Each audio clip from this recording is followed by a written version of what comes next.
When you're ready, Mia, I am. off you go. Good afternoon to each and everybody of you joining us today in Timber Design Society's 8th webinar of its series 2021.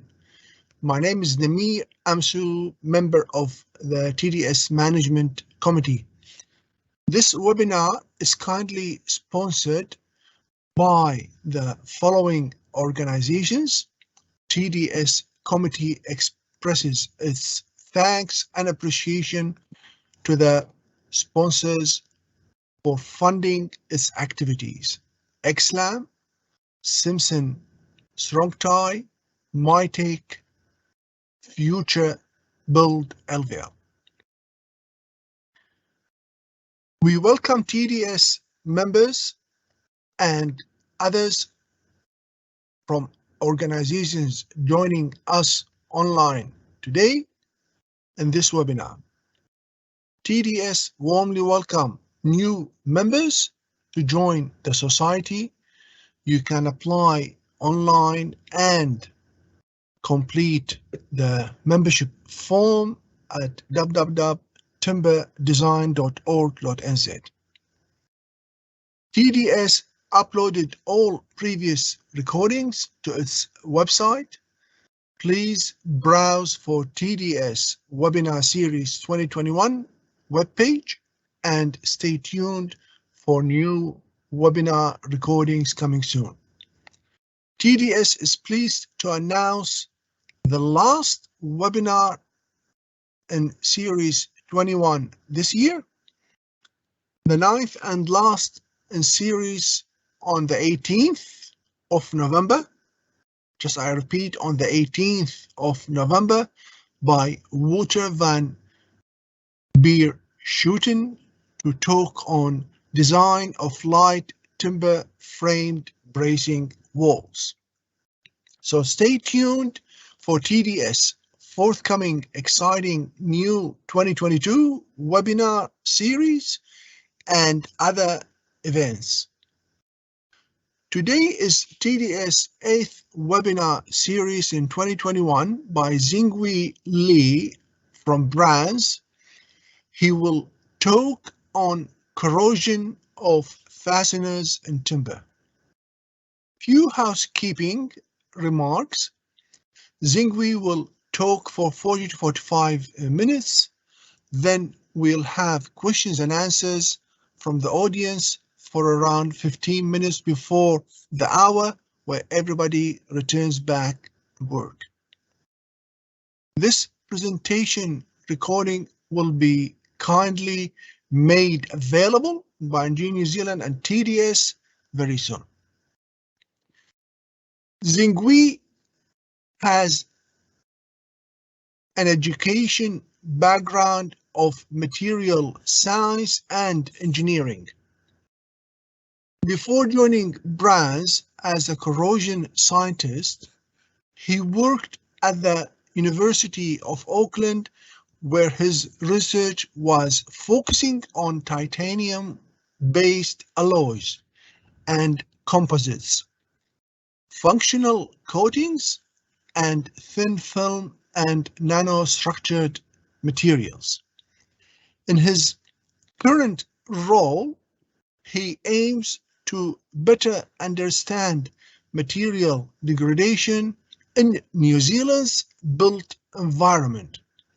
This being focused on atmospheric corrosion research, building microenvironment characterization, and material durability assessment.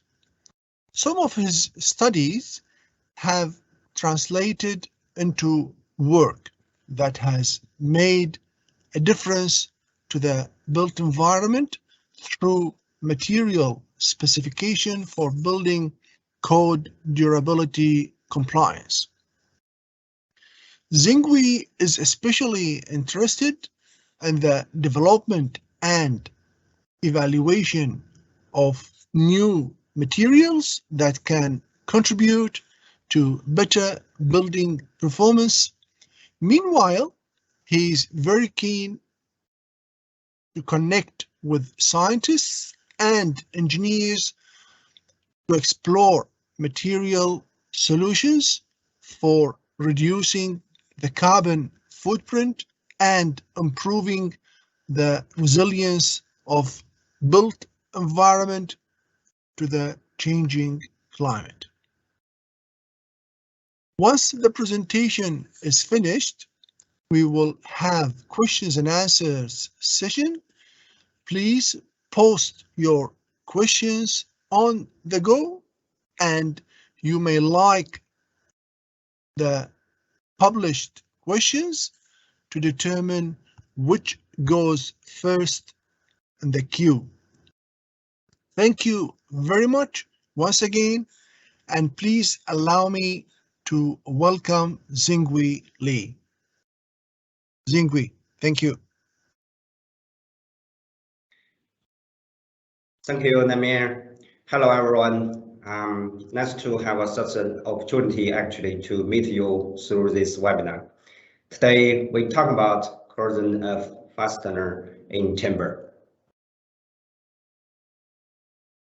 Timber is naturally attractive and durable if maintained properly. It can also be machined relatively easily to suit design and manufacturing purposes. It has been a material of choice for New Zealand houses when Europeans began to settle since 1800.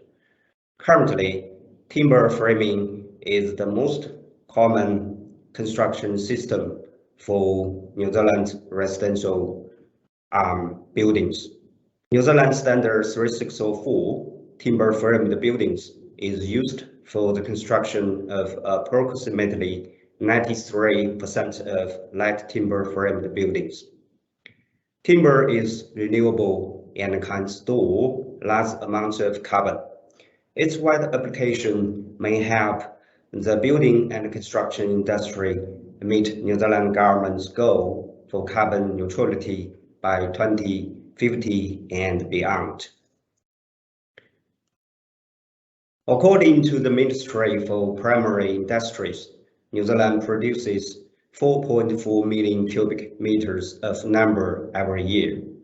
Among these, 2.6 million cubic meters are consumed domestically and are mainly used for building construction as well as remanufactured into higher value products such as joinery, furniture, and also for other industrial applications. At the same time, New Zealand also produces 1.8 million cubic meters of engineered wood products, EWP, such as polywood, veneer, fiberboard, particle board, CLT, and poles. Radiata pine and Douglas fir are the two commonly used timbers in New Zealand building and construction. Radiata pine makes up approximately 90% of the total forest production. However, as a softwood, Radiata pine is not very durable and therefore must be treated to increase its durability and service life, particularly for exterior and in-ground applications. Actually, about 5,000 tons of copper, chromium, and arsenic CCA salt equivalent are used annually in New Zealand to treat around 650,000 cubic meters of timber. Due to the increased concern of with CCA, new preservation chemicals such as copper azo and alkaline copper quaternary are replacing CCA. This is particularly true in North America and Europe.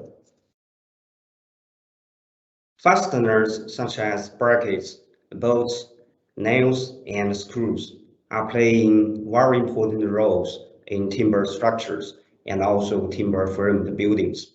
They are critical to deliver structural functions as well as to make sure structures are performing with the integrity and seismic stability as designed. Fasteners are normally manufactured with mild steel that can be further protected with a variety of zinc-based coatings. The most commonly used one is hot dip galvanizing zinc coatings. Stainless steel fasteners are also used widely in New Zealand building and construction. The most common type are austenitic stainless steel 304 and 316. The compatibility between metal and timber is always a big concern. The reason is because it is not that unusual to see a metallic fastener is suffering accelerated corrosion when driven into a timber. This may lead to premature material failure or structural damage. So why timber is metal? There are a number of mechanisms behind. The first one is some timbers are corrosive in nature due to the presence of acids, particularly acetic acid. For example, Douglas fir, western red cedar, and oak, they all have a pH value around 3 or 4. This low pH makes them corrosive to susceptible metals. Acid vapors released from these corrosive timbers may also attack metals, particularly in closed environments. The second one is when a timber is driven into a timber, its sunk is tightly surrounded by the timber and therefore is short of oxygen supply. Therefore, there is an oxygen concentration gradient along its length direction, and this helps develop an oxygen concentration electrochemical shell. As a consequence, its sunk will be corroded. Meanwhile, its head will be protected because the head surface area has enough supply of oxygen from the surrounding air. As mentioned before, most of the timbers for building and construction are normally chemically treated. This is to increase their durability. Waterborne treatments such as CCA, Corrosion, and ACQ contain very high concentration of copper ions as the active ingredient. Copper can facilitate galvanic corrosion with susceptible metals such as iron, aluminum, and zinc, particularly if the timber is white for an extended time period, where mass transfer can be effectively enhanced and maintained. The accelerated corrosion can negatively affect fastener performance and then structural integrity and building performance.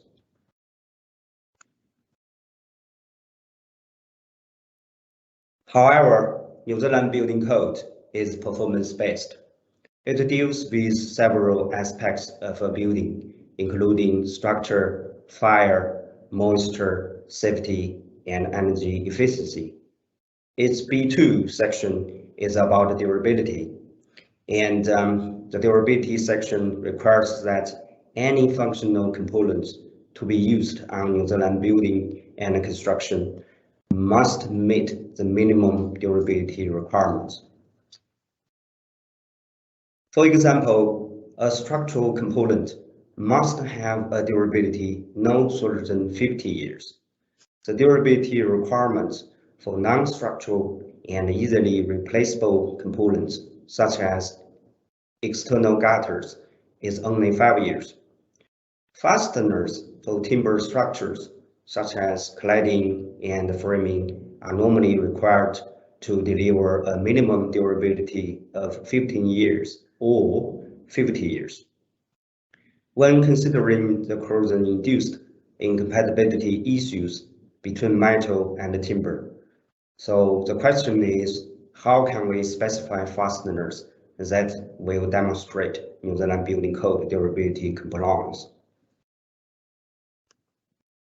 Table 20 material selection of E2S1 has a guidance on fastener specification. Fasteners are specified by identifying their in-service environmental conditions.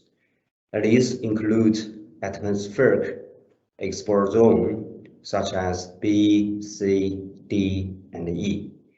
And the second is the building microenvironment, such as hidden, exposed, and sheltered. For example, to deliver a 15-year durability in a sheltered position on a building located in export zone B, hot dip galvanized nails, according to a joint Australian and New Zealand standard 4680, should be used.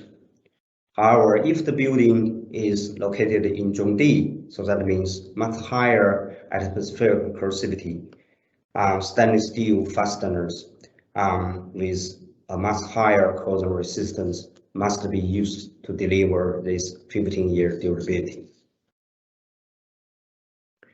New Zealand Standard 3604 timber framed buildings presents a more detailed scheme for fastener specification.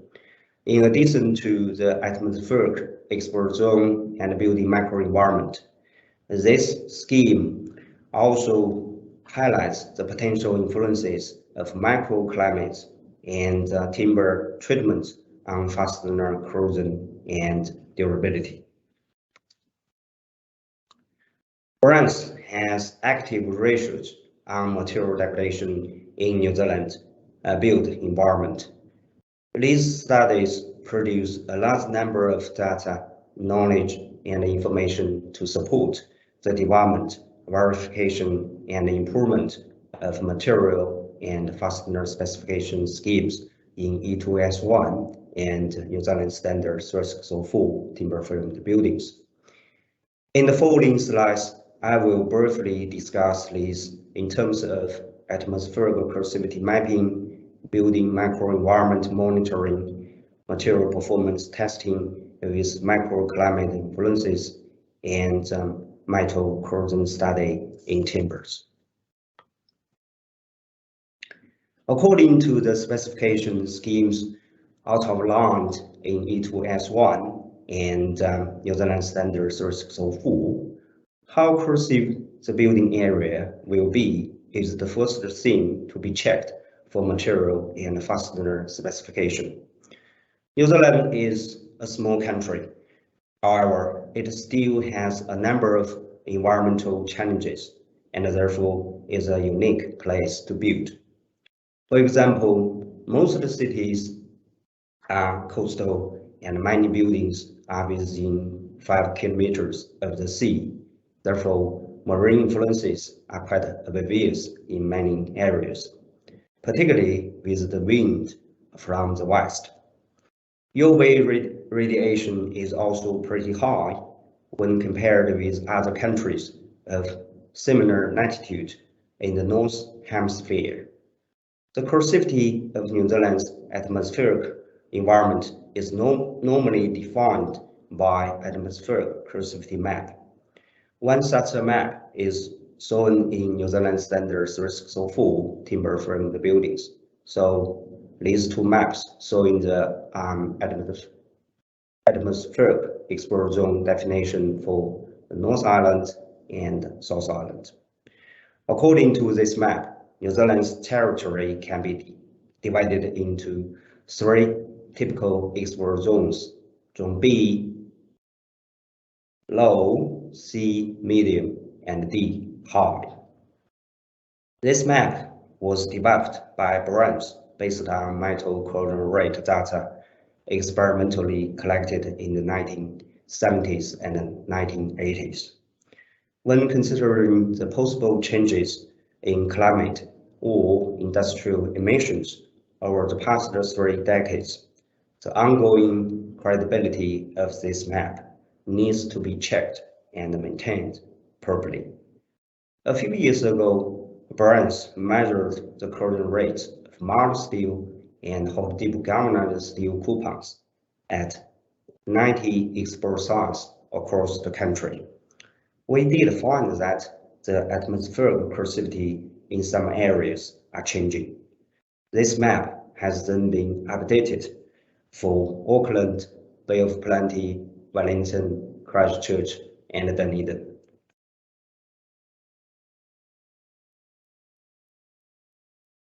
For example, the area identified originally as Zone C, medium in Christchurch, is now much smaller, and this change may affect several future development zones in Christchurch. We also found that the combined influences of a large number of small or medium-sized geothermal systems are likely to make the background atmospheric corrosivity in the topo-volcanic zone higher than the current map definition. Accordingly, the area originally identified as Zone C, so that's the green area, has in the Bay of Plenty has been increased towards Roa and Topo.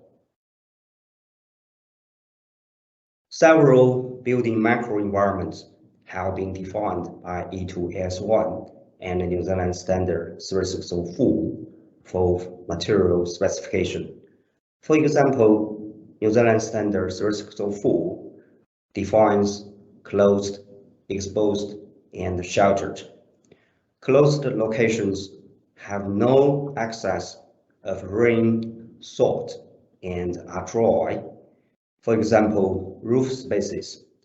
Exposed means fully subject to salt deposition and rain washing. Sheltered means no rain washing, but subject to salt deposition. For example, some areas under the eave or in the subfloor spaces. Microenvironments can affect the performance and the durability of functional components on buildings. However, there is very limited understanding of how they are created and how they are different from the surrounding atmospheric environment. This actually has resulted in some confusing or inconsistent durability specifications in the current specification schemes. A few years ago, BRANZ started to monitor the in situ environmental conditions of both sheltered and exposed positions on 7 residential buildings across the country. We found that environmental conditions in sheltered and exposed positions were very different, and they were also very different from the surrounding atmosphere. For example, the maximum surface temperature on the building can be up to 40 degrees C higher than the maximum ambient temperature. Meanwhile, the time of whiteness in sheltered positions could be up to 1,400 hours, lower than that in exposed positions on the same building. Yes, this monitoring found that sheltered positions retain more salt depositions than exposed positions on the same building. However, the corrosivities in exposed and sheltered positions are quite similar. In some circumstances, the corrosivity in sheltered position is even lower. This is particularly evident in areas with light to moderate marine influences, and also in areas with geothermal influences. In severe marine environments, the comparative corrosivity between these two positions is more complicated and influenced by many other factors, for example, building orientation. This finding is quite different from the common understanding that sheltered positions should be more corrosive than the exposed positions due to increased salt deposition and decreased rainwashing. Obviously, we need to improve our understanding of microenvironments. This is to bring a new perspective for corrosivity mapping to support material durability risk analysis and material and fastener specification on buildings. As mentioned before, New Zealand Standard 3604 timber framed buildings defines a number of microclimates that must be considered carefully for material and fastener specification. These basically include agriculture chemicals and fertilizers, geothermal gases, and industrial emissions. These microclimates can significantly increase local atmospheric corrosivity and then accelerate material degradation. Within these microclimates, geothermal is particularly important. New Zealand has numerous distinct geothermal systems in both North Island and South Island. Some of them are naturally tied to a range of resources, assets, and towns. For example, the Rotorua city is built right up on a large-scale geothermal field. Those high-temperature geothermal systems in the topo-volcanic zone can release gases containing high concentrations of hydrogen sulfide and sulfur dioxide. They are very corrosive to many materials for building and infrastructure. For example, timber can discolor quickly and crack deeply. Zinc protected fasteners corrode and rust very quickly in geothermal environments.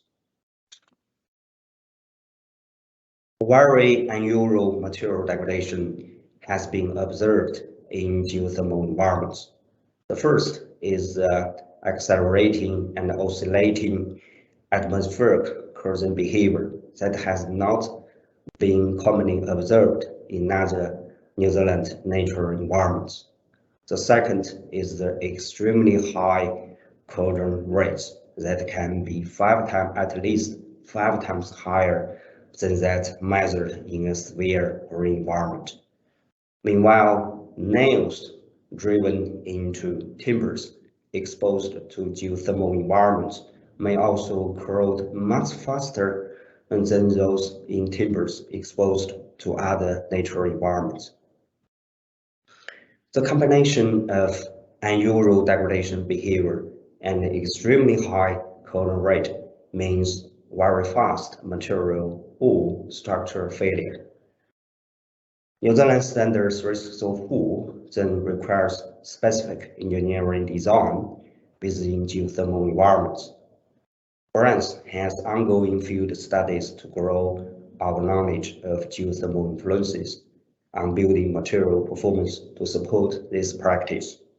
For example, we found that the 50-meter boundary defined by 3604 for geothermal separation may not always be sufficient for safe building practice and therefore recommended a 500-meter boundary. This recommendation has been accepted by the Standards New Zealand Technical Specification 344 durability requirements for steel structures and components.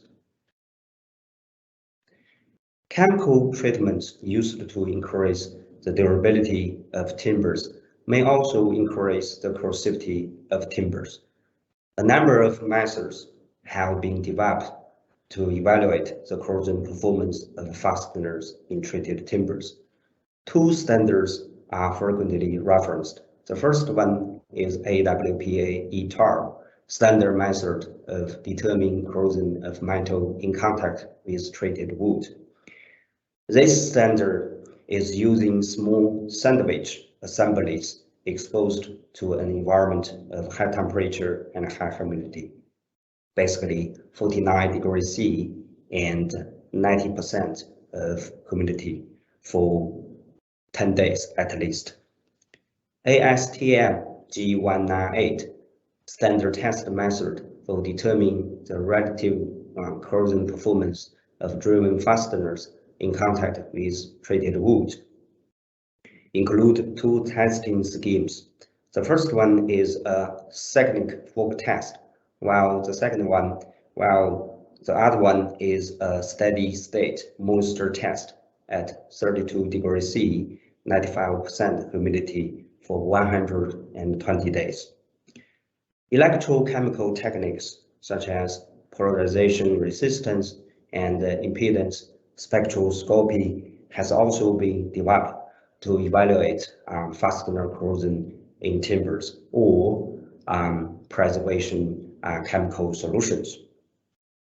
Overall, these techniques have limitations to develop correlations between their results and in-service performance for durability evaluation and service life estimation. These methods might be more appropriate for comparative corrosion performance assessment with different treatments.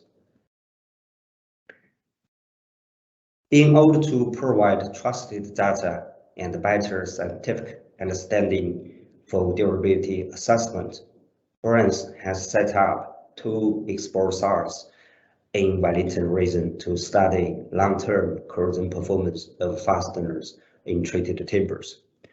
One export site is in a severe marine environment, while the other is in a semi-rural environment. You can clearly see that these two environments has very different corrosivity. You see, this is the semi-rural environment. The fastener after 3 years of exposure is still reasonably good, but when the boat was exposed to the severe marine environment after 3 years, it's basically all gone. Timbers tested include untreated pine and pine treated with CCA and its alternatives, basically including corrosive and ACQ. Fasteners tested include the nails, screws, bolts, and brackets, and these fasteners are manufactured with mild steel, zinc-coated steel, and stainless steel 04 and 016. After a 3-year exposure, corrosive and ACQ treated timbers are found to be more corrosive than CCA treated timbers and identical exposure conditions. On average, we can see that ACQ treated timbers could be 3 times more corrosive than CCA treated timbers, while corrosive has a corrosivity that is quite similar to or slightly lower than ACQ treated timbers.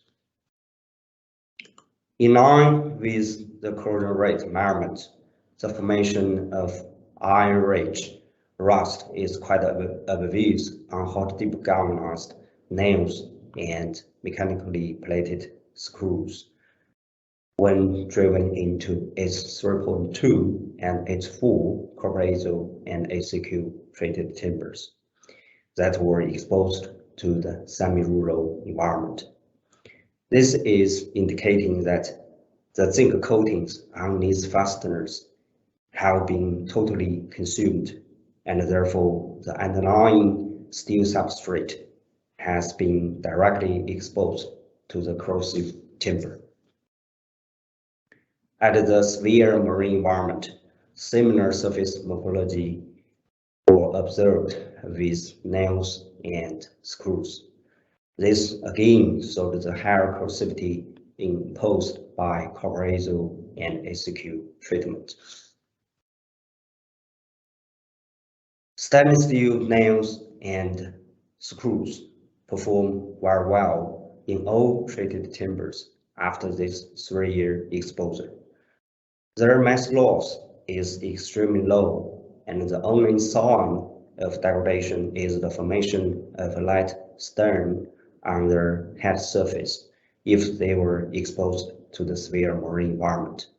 If they are exposed to the semi-rural environment, basically we see no change on their surface.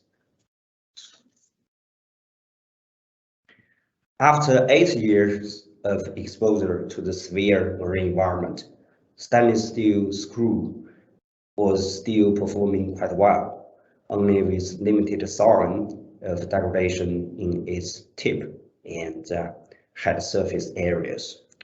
Hot dip galvanized screws suffered very severe corrosion in H4 SQ treated timber, and its sunk has been significantly damaged. Meanwhile, the screw in H4 CCA treated timber also showed some rust formation on its sunk. However, this formation is quite limited, and a significant damage to its sunk has not happened when compared with the screw driven into H4 SQ treated timbers. This significantly accelerated corrosion in timbers treated with CCA alternatives, including corrosive and SQ, with much higher copper contents could lead to much higher durability risks. From these pictures, we can see that although the sunk of the screw was corroding quickly and severely, its head surface still showed a relatively good condition. You can see that the zinc coating is still quite good, and so the original gray color. This increased performance difference between the exposed and buried parts of a fastener would make it very difficult to detect premature failure through surface inspections in a timely manner. Meanwhile, the accelerated fastener corrosion could also lead to faster deterioration of the surrounding timber. You can see this is H4 CCA treated timber, and this is H4 SQ treated timber. Definitely, the degradation and the discoloration of the H4 SQ treated timber is more serious than the H4 CCA treated timber. This is because the fastener in H4 CCA treated timber is corroding much slower when compared with the H4 SQ treated timber. This accelerated timber degradation could seriously damage timber metal joint integrity, especially within extended exposure. Copper content is probably the most important factor contributing to the corrosivity of chemically treated timbers. Corrosion rate generally increases with copper content in timber. For example, copper content in H4 SQ treated timber is approximately 3 times as high as that in H4 CCA treated timber. Mild steel corrosion rate in H4 SQ treated timber are approximately 3 times higher than those in H4 CCA treated timber. However, copper content in H4 SQ treated timber is more than 3 times as high as that in H3 SQ treated timber. Mild steel corrosion rate in H4 SQ treated timber are less than 2 times higher than that in H3 SQ treated timber.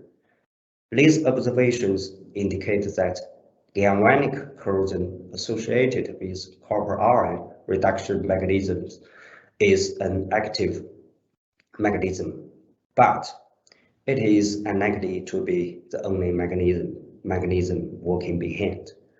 Differences in the chemistry of CCA, corrosive, and SQ treatment may contribute to fastener corrosion in timbers as well.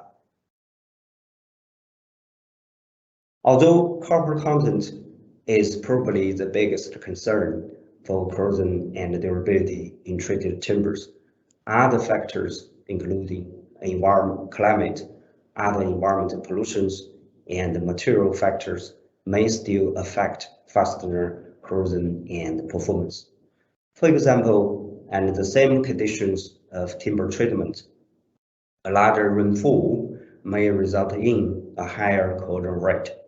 This is because a larger rainfall could result in a higher moisture content in the timber exposed to the atmospheric environment.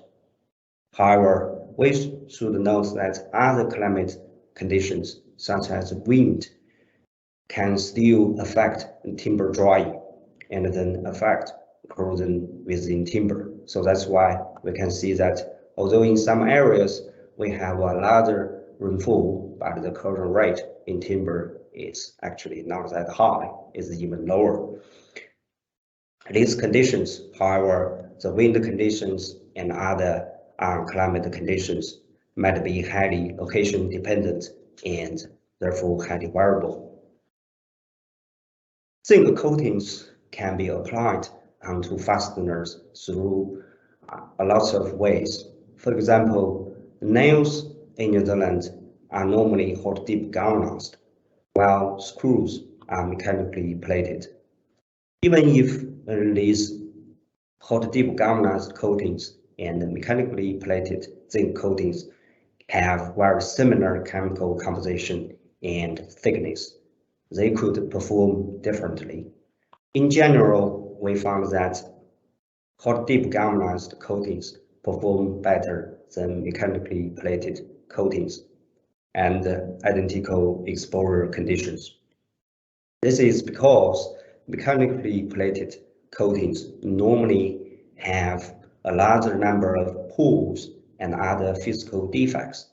These defects can provide the easy pathway for moisture and corrosive media to reach the deep section of the coating more easily. This can accelerate corrosion in the deep section of the coating and then damaging coating integrity quickly. BRANZ also studied the corrosivity of timber treated with 1 micronized copper formula with a 1-year field exposure at a semi-rural environment.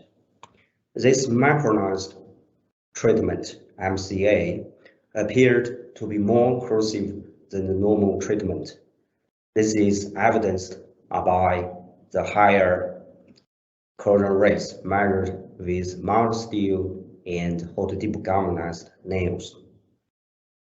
However, this observation is some different from other studies using lab-based accelerated testing procedures. So, more studies are definitely needed to produce trusted data about the real corrosivity of micronized copper treatments and New Zealand's environmental conditions. Thermal modification is an old process for timber treatment.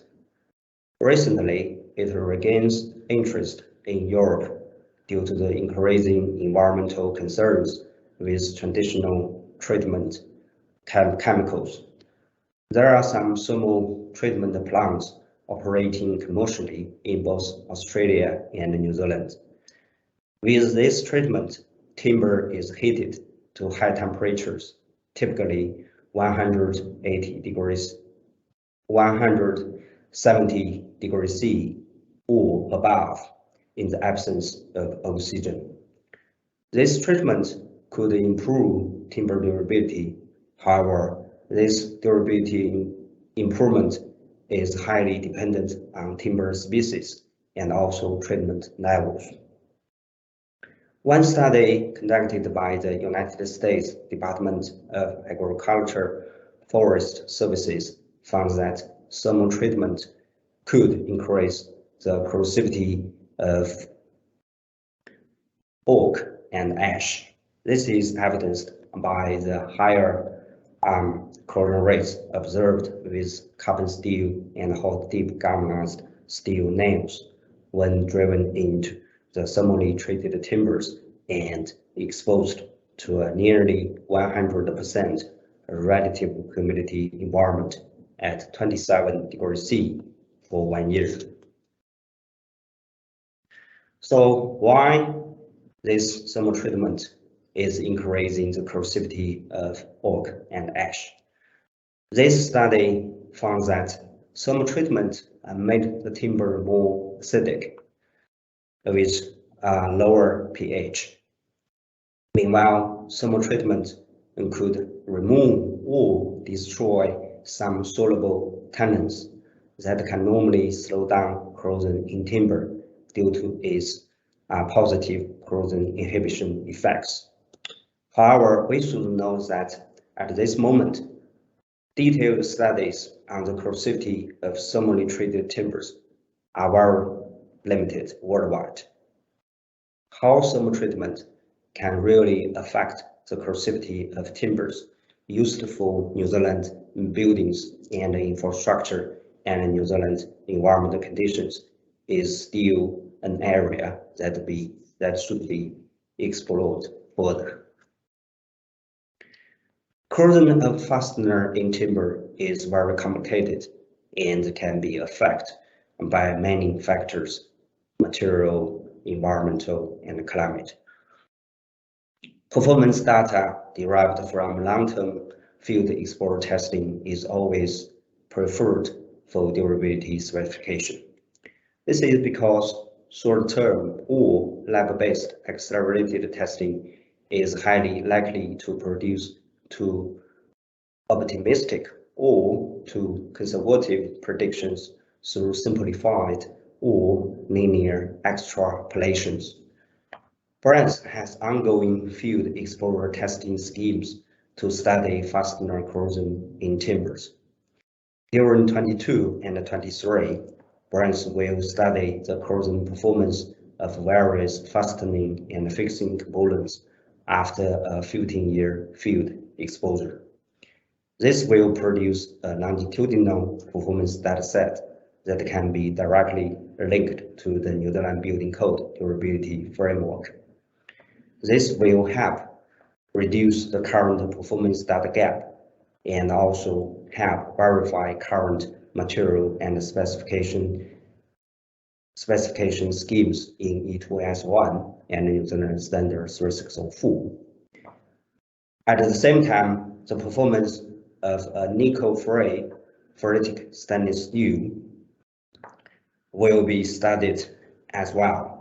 Nickel-free ferritic stainless steels have a cost advantage over nickel-containing austenitic stainless steels.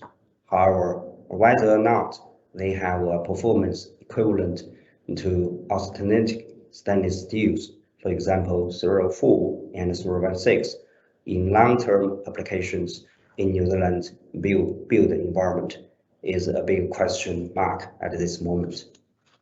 So we hope this the coming study will give us some data and information to see whether or not this nickel-free ferritic stainless steel is good for building practice.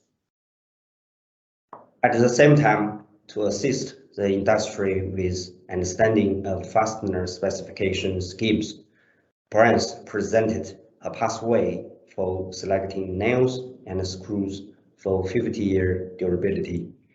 It has a number of steps to determine key factors critical to the durability of fasteners in timbers. And these basically include timber moisture content, atmospheric corrosivity zone, in-service position on the building, and timber treatment, including treatment type and treatment level. Particularly the type of materials used for the manufacture of fasteners and the quality of coatings applied onto the fasteners must be taken into account for durability assurance and building code compliance. Some key messages to take away from this webinar are: most timbers are not compatible with metallic fasteners in nature. Durability risks can be increased significantly due to treatment with copper-bearing chemicals and high timber moisture contents within extended time periods. New treatments such as micronized copper formula and thermal modification might be capable of accelerating fastener corrosion in timbers. However, more experiments are needed to deliver conclusive evidence with those timbers used in New Zealand buildings and infrastructure, as well as to provide a much better understanding of the science behind.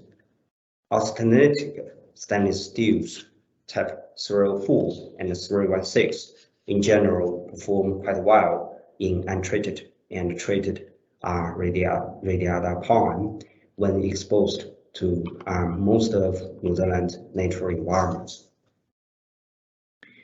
E2S1 of the New Zealand Building Code, New Zealand Standard 3604, and BRANZ all have guidance on how to specify fasteners for New Zealand Building Code durability compliance.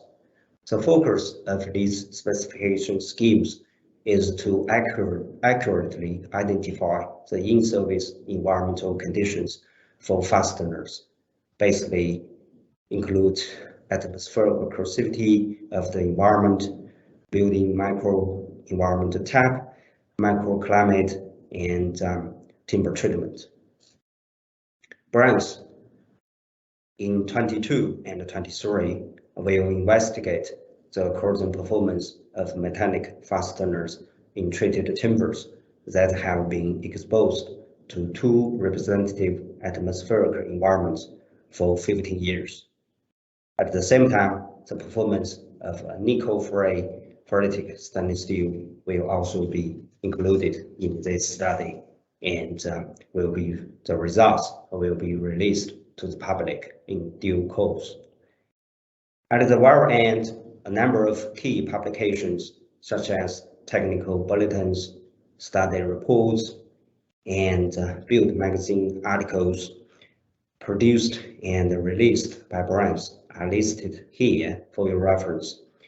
If you have any inquiries, you are very welcome to contact BRANZ. BRANZ is willing to work with relevant organizations to find solutions for the industry. Thank you very much.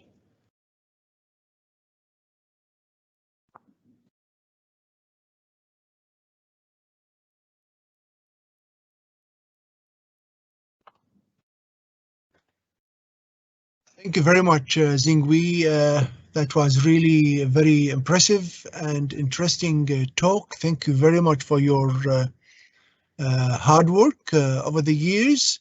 I really enjoyed this talk, and I think we have very interesting questions. I have a couple which I will leave to the end. The first question asking, understand the fasteners in sheltered condition may be worse than exposed condition. Are you aware of any conditional guidance for timber in sheltered versus exposed conditions?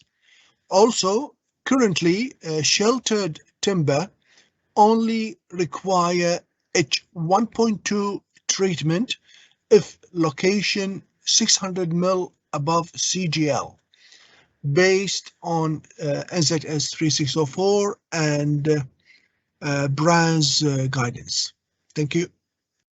Yeah, I think at this moment is definitely in New Zealand Standard 3604 timber framed buildings, we have sheltered and exposed position definition. And these positions are over the building envelope. So that means, for example, the cladding on the cladding, and if the cladding is under the eave, under wider eave, so this can be actually classified as sheltered. Actually, New Zealand Standard 3604 and has treat sheltered and exposed positions quite different. So you can see actually from the tables for nails and screw specifications in this standard, you can see that basically New Zealand standard 3604 treat sheltered position as less corrosive when compared with the exposed positions on the same building on the same building. So that means if you want to achieve the same durability requirement, for example, a 15-year durability requirement for the cladding, you can use, sometimes you can use hot dip galvanized in sheltered positions. But if the position is exposed, you have to use stainless steel.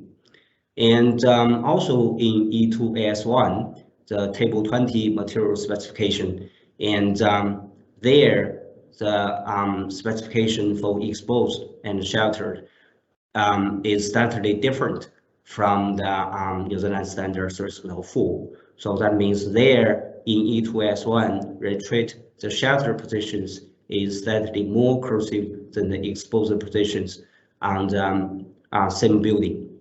So if you want to achieve the same durability requirement according to E2S1 table 20, you have to use fasteners with higher corrosion resistance when compared with the exposed positions.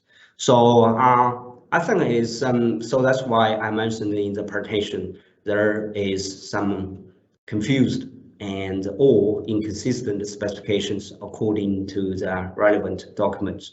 So that's why we want to actually to do something around the environmental conditions of sheltered and exposed positions over the building envelope to help actually to better specify fasteners and other materials to achieve New Zealand Building Code durability requirements. Thank you. Other question, is there a corrosion concern for galvanized fasteners in contact with a copper-based treatment if the timber is indoor limited or limited contact with moisture? Yeah, I think it's definitely, although I mentioned there are several mechanisms actually contributing to fastener corrosion in timbers. But sorry, I didn't mention that actually the most important thing is water. If you can keep the timber is always dry, so basically there is very, very low corrosion risks for fasteners in treated timbers. So Okay. only when the timber is exposed to the atmospheric environment or buried in the ground, so that means they can get moisture from rain or from the ground, and so they can make the moisture content of timber is higher than 18% for an extended time period. So this can maintain corrosion of fastener. So if the timber is just very occasionally white, so the risk is quite low actually. Okay, now, if in doubt, always use stainless steel fixings for any application. That's to say, stainless steel is the most durable fixing. Yes, you are right. At this moment, I think 304 and 316 stainless steel fasteners is the one actually accepted by New Zealand Building Code for many of the building applications to achieve the 15-year or 50-year durabilities. So because we have the risk of timber treated with corrosive and ACQ or maybe other newer preservation chemicals, which may impose much higher corrosion risks when compared with CCA. So if the timber is not clearly classified as CCA or corrosive or ACQ, and the timber structure will be exposed to the exterior atmospheric environment, so that means they can be white for extended time period. It's better to use stainless steel to make sure they will last. Okay. Next question. Are there well-documented maps for geothermal hot spots in areas like Rotorua and Taupo. What is best practice for fastener specification in these areas? Code says you need SED. Yeah. Does does that just end up meaning stainless fasteners throughout? I have to say at this moment, actually, the local government, the local, for example, Bay of Plenty Regional Council and the Waikato Regional Council and the Rotorua Lake Council, they produce and release quite a lot of maps showing the location of the geothermal systems that should be aware of actually in the White Bay of Plenty region or Waikato region. But actually, I don't think there is a very accurate map showing the location or boundary of active geothermal resources in Taupo volcanic zone at this moment.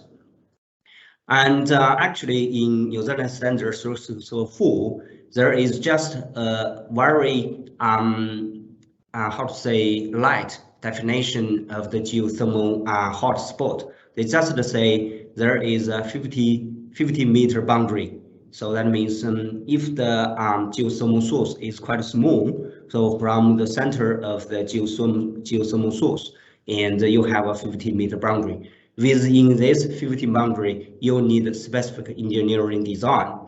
But unfortunately, at this moment, there is no detailed information to support specific engineering design in geothermal environments.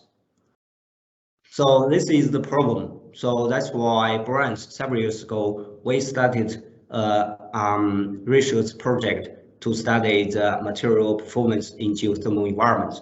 And I think the study report has been included at the end of this presentation. So study report 393, materials within geothermal environments. This probably can give the industry some guidance to determine which material can be more appropriate for building practice in geothermal environments, especially in the areas very close to the geothermal source. But at this moment, although we did something with fasteners actually in geothermal environments, but it seems at this moment we don't have enough knowledge and data actually to give the industry a very good guidance to specify and select fasteners to be used in timbers. And also on the other hand, because in geothermal environments, timber will also deteriorate very fast if they are very close to the geothermal environment. For example, they can crack very quickly and deeply, and this definitely will make the fastener driven into the timber exposed to the corrosive geothermal gases more easily. So this is very challenging issue actually for building in geothermal environments. But I think is at this moment is BRANZ has ongoing studies actually in geothermal environments, and we hope in the next say 2 or 3 years we can have more data and knowledge or information to be released to the industry for practice in geothermal environments. Okay, now we have a question from Khaled asking, we have had problems with 316 stainless steel and wet wood H6 treated in the marine environment, that is to say in wharves, jetties. The bolts look fine, were exposed to air, but with the wood have corroded. Bolt shanks are greased, coated. Sorry, Namir, I didn't get this one. I'll repeat it again. We have had problems with 316 stainless steel in wet H6 treated environment in the marine like wharves and jetties, the bolt look fine, but the bolt look fine where exposed to air, but within the wood have corroded. The bolt within the wood have corroded, but shanks are grease coated. Okay. I think the 316 definitely is in general, so that's why in the presentation I said 316 and the 304 in general is performing quite well actually in treated timbers. So this is actually as specified as New Zealand standard 304. But we have to say, especially if you use 304 and 316 to highly corrosive marine environments, for example, like the situation we just discussed here, is if you used this one in S6 treated timber, and they will be exposed to the seawater. Actually, in this situation, 316, although it has very high concentration of chromium and moly, it is still not that resistant to this situation.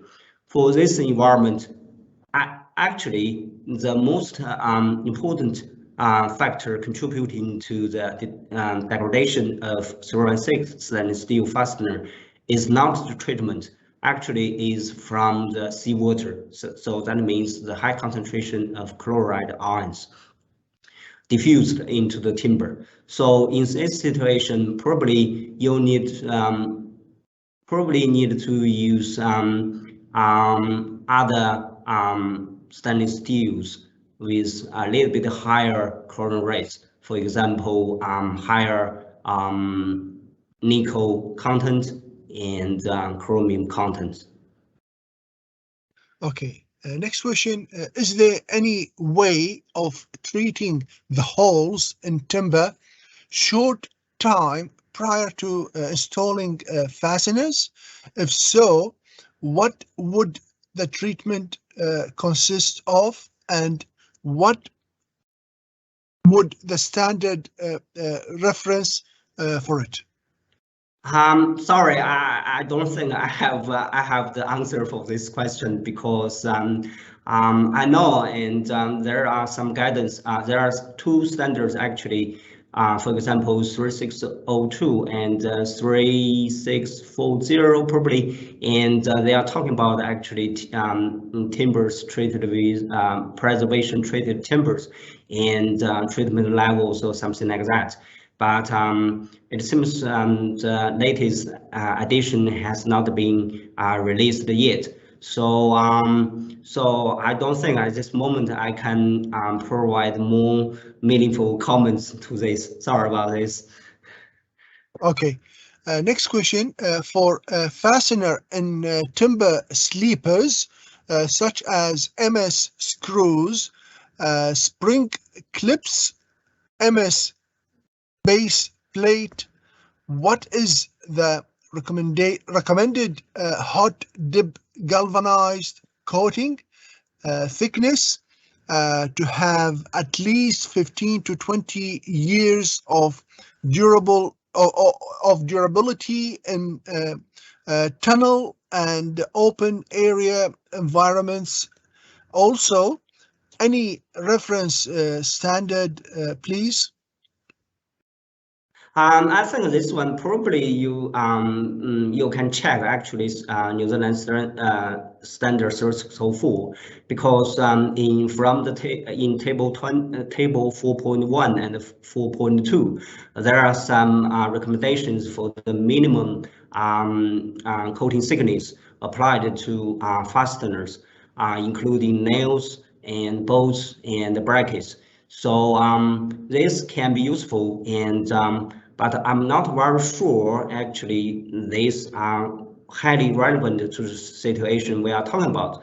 Another possibility is to check actually the New Zealand standard technical specifications 344 durability requirements for steel structures and components. There are some recommendations for coatings that should be applied to protect mild steel components in specific environments. Okay, another question from Dale. Has there been any research into the performance of authentic and duplex stainless fasteners in H6 timber? According to my knowledge, at this moment, I didn't see any paper published around this topic. No. Okay. Okay. Next question. Would you suggest a specifier excludes the use of ACQ for H3 treated timber? ACQ seems to make the corrosion of fasteners much worse. Yes, ACQ is much more corrosive than, for example, CCA treatment. So according to our test, is on average it can be at least 3 times more corrosive than CCA. But the thing that why people have to use corrosive and ACQ is simply due to the increased concern about the environmental impacts of the treatment. Because ACQ and corrosive, they don't have chromium and arsenic, so they are more environmentally friendly. So that's why, for example, in North America and Europe, corporate CCA has been banned for residential applications.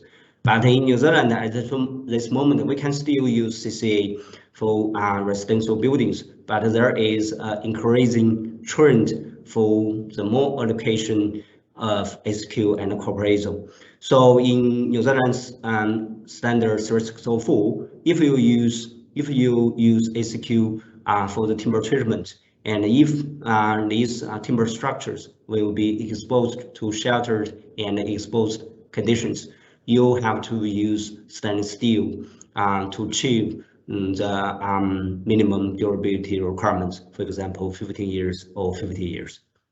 Okay. Do you have any, another question, do you have any knowledge of the performance of zinc nickel coatings in these applications? I think it's zinc nickel coatings basically because at this moment they are not widely actually used for the protection of fasteners. Actually, there are some applications. For example, for BRANZ application, say they use zinc nickel based coatings to develop new coatings for fasteners. But at this moment, there is no direct studies, for example, within New Zealand and BRANZ actually to study their performance in treated timbers. But in general, when they if we are talking about the atmospheric corrosion resistance of zinc and nickel coatings, if it really depends on what type of procedures you are using to produce the zinc and nickel coatings, and some conditions these coatings can perform quite well actually, and sometimes better than pure zinc coatings. Okay, now Roger Shelton expressed like it's a very interesting presentation today, and he asked, will this material be used in the current update of the NZ3604? Yes, I think so. I think Roger already put something actually into the New Zealand Standard 604 revision. Hope they can be accepted. Okay, another question. Actually, they are all very interesting questions. I don't want like to skip any. The question says NZ3604 is only applicable to two-story LTF structures. What guidance should be used for mass timber structures or any structures designed to 3603, which is specifically designed using stainless steel fasteners, and especially brackets are often so expensive that timber structures are no longer economic in the industry? I don't think I'm the perfect person actually to answer this question, especially about the construction to higher levels or something like that. I think maybe the person, for example, Roger Shelton of BRANZ and maybe David Carradine of BRANZ, they are structural engineers. They probably can be at a much better position to answer this one, because I think this is more relevant to the structural performance of the fasteners rather than the corrosion performance of fasteners. Although I think it's from the perspective of a corrosion scientist, I believe so. If you can keep the environment is always dry and not that corrosive or something like that, and if you can, for example, if you use mild steel and then you can apply the hot dip galvanized zinc coating onto the surface, and you can make sure the contact interface is dry and the timber is dry and the coating thickness is not enough, I don't think there is a barrier actually to use these materials. Oh, but this is only from the corrosion perspective. Okay, another very interesting question asking, we sometimes have structural steel beams sitting on H5 treated timber piles. The steel would be galvanized as per 3404. Bolted connection is stainless steel as per 3604. Do you see any issue with the mixture of stainless bolt, galvanized steel, and H5 timber, the three of them? If so, what is the solution? DPM?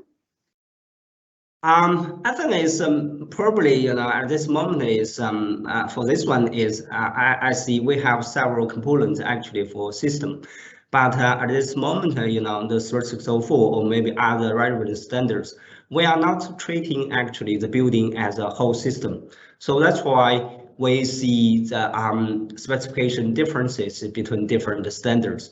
And but I can understand why they want to specify the stainless steel for use in this H5 treated timber piles, because the higher possibility of corrosion risks, particularly with the moisture that can transfer from the ground onwards to the higher positions.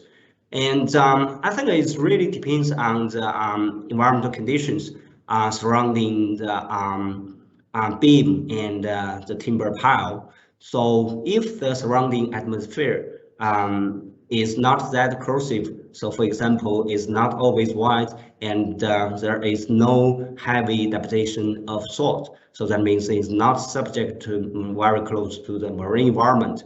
So the combination of stainless steel and galvanized beam in this situation can be acceptable, and so the galvanic corrosion risks should be small. And also, if you can provide some additional protections to the contact between these two materials, this will definitely reduce the galvanic corrosion risks between stainless steel and hot dip galvanized beam.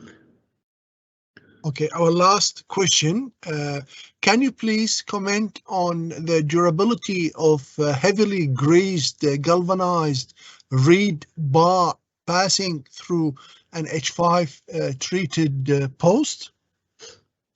I think it's in 304 there is talk about actually provide additional protection to hot dip galvanized fasteners to make sure they will meet the durability requirements.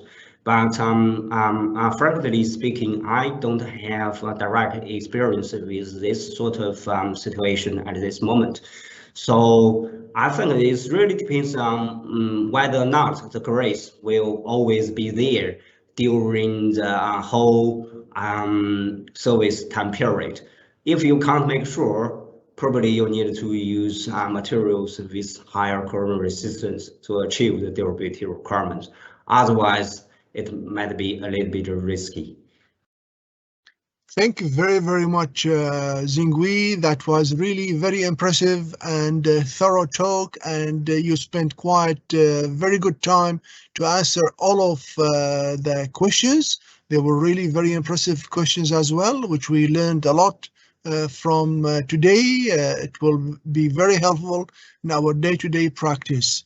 Thank you very much again, and guys, thank you for coming and joining us today with this talk, and we look forward to see you on the 18th of November, which is in 2 weeks time today, for the very last or final TDS webinar in 2021.